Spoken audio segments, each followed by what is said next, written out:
और अयोध्या से बड़ी खबर, जहां पर राम मंदिर दान गबन मामले में पुलिस ने रेड मारी है। आरोपी टिन्नू यादव के घर पर पुलिस पहुंची है। 2 अन्य आरोपियों के ठिकानों पर भी छापेमारी हुई है। दस्तावेज खंगालने में पुलिस जुटी है। अयोध्या कोतवाली क्षेत्र में ये कार्रवाई चल रही है। तो अयोध्या से बड़ी खबर आपको बता रहे हैं, जहां पर राम मंदिर दान गबन मामले में पुलिस ने रेड की है। बता दें आपको कि 2 अन्य आरोपियों के ठिकानों पर भी छापेमारी यहां पर की गई है।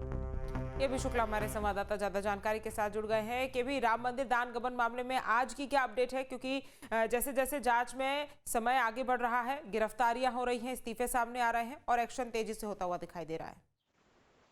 जी, बिल्कुल 8 आरोपियों के खिलाफ केस दर्ज होने के बाद पुलिस की देर रात और सुबह तक ताबड़तोड़ छापेमारी की गई है। अयोध्या कोतवाली क्षेत्र के स्वर्गद्वार मोहल्ले में टिन्नू यादव घर जो है रेड पड़ी है। उसके साथ ही कोतवाली नगर क्षेत्र के नाका पर जो अंकल मिश्रा का घर है, वहां पर जो है छापेमारी की गई। इसके साथ ही जो अविनाश शुक्ला है, उनके घर छापेमारी की। 3 आरोपी घर देर रात और सुबह तक ताबड़तोड़ छापेमारी की गई। हालांकि कुछ बरामद हुआ इसकी सूचना नहीं है, लेकिन उनके घरों में जो है एक हाहाकार जरूर मचा हुआ, जिस तरह से ताबड़तोड़ छापेमारी की जा रही है।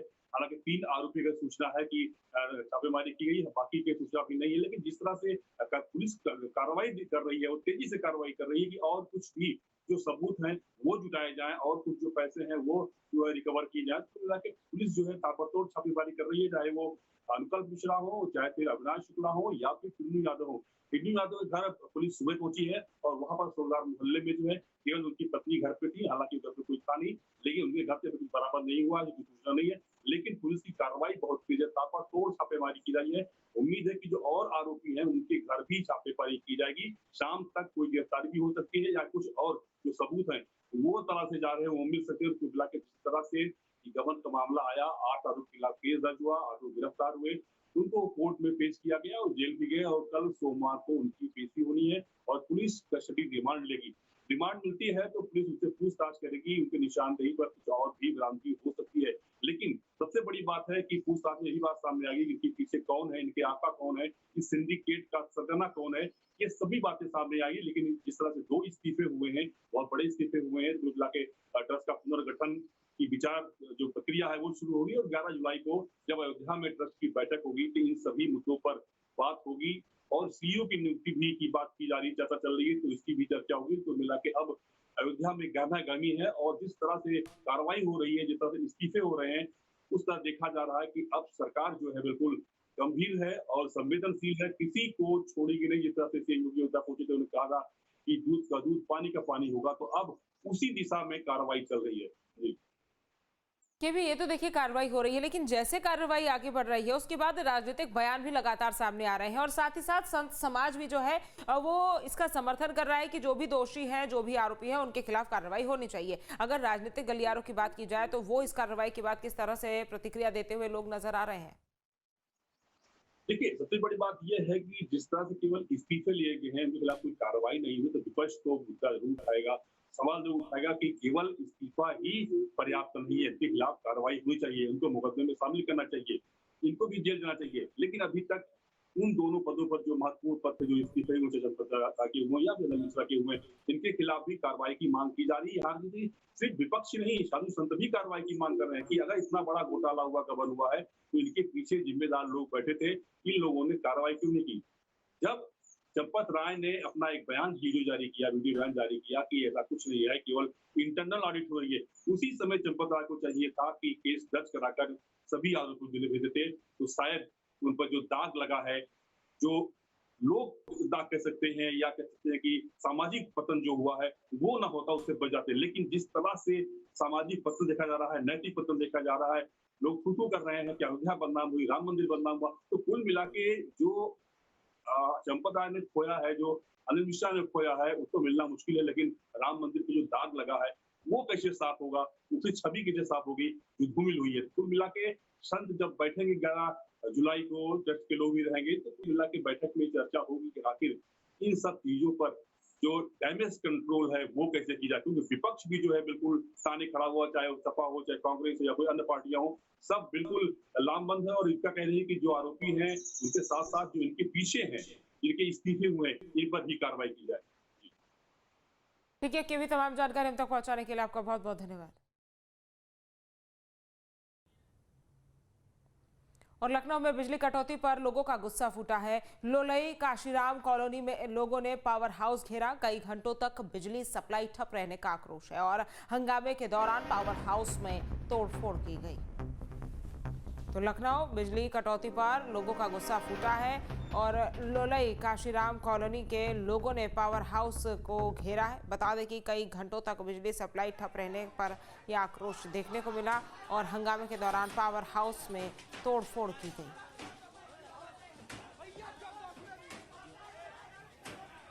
तो देखिए तस्वीरें जहां पर बिजली कटौती पर लोगों का गुस्सा किस तरह से फूटा। लोलई काशीराम कॉलोनी के लोगों ने पावर हाउस में तोड़फोड़ की।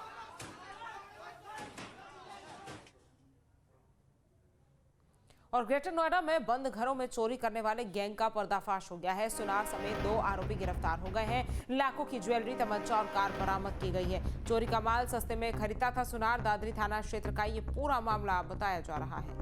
तो सुनार समेत 2 आरोपी गिरफ्तार कर लिए गए हैं। बता दें आपको कि लाखों की ज्वेलरी, तमंचा और कार बरामद की गई है।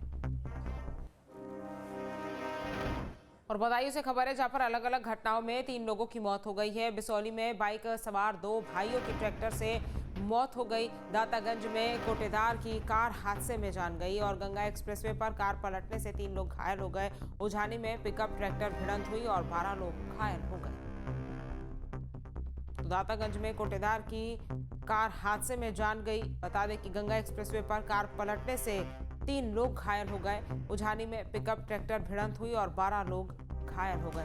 तो बदायूं में अलग अलग घटनाओं में 3 लोगों की मौत हुई है और बिसौली में बाइक सवार 2 भाइयों की ट्रैक्टर से मौत हो गई है। वहीं दातागंज में कोटेदार की कार हादसे में जान गई है। तो गंगा एक्सप्रेसवे पर कार पलटने से 3 लोग घायल बताए जा रहे हैं। उझानी में पिकअप ट्रैक्टर भिड़ंत हुई और 12 लोग घायल हो गए। तो बदायूं में अलग अलग घटनाओं में 3 लोगों की मौत हुई है। बिसौली में बाइक सवार 2 भाइयों की ट्रैक्टर से मौत हुई है। दातागंज में कोटेदार की कार हादसे में जान गई है। गंगा एक्सप्रेसवे पर कार पलटने से 3 लोग घायल बताए जा रहे हैं।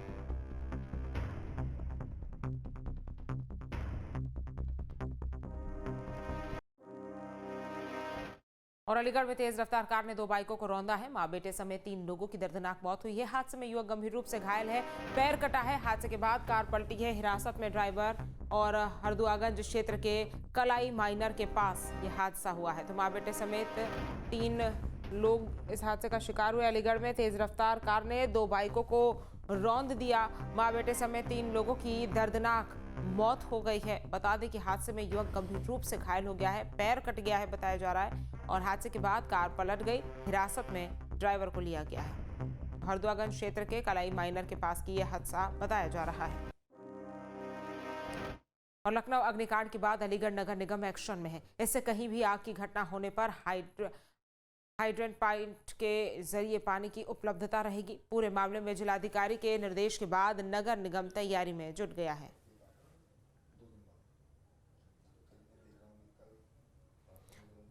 तो देखिए यहाँ पर अग्निकांड के बाद जो लखनऊ में हुआ था, प्रशासन किस तरह से सख्त नजर आ रहा है। लखनऊ अग्निकांड के बाद अलीगढ़ नगर निगम एक्शन में है और इससे कहीं भी आग की घटना होने पर हाइड्रेंट पॉइंट के जरिए पानी की उपलब्धता रहेगी और पूरे मामले में जिलाधिकारी के निर्देश के बाद नगर निगम तैयारी में जुट गया है।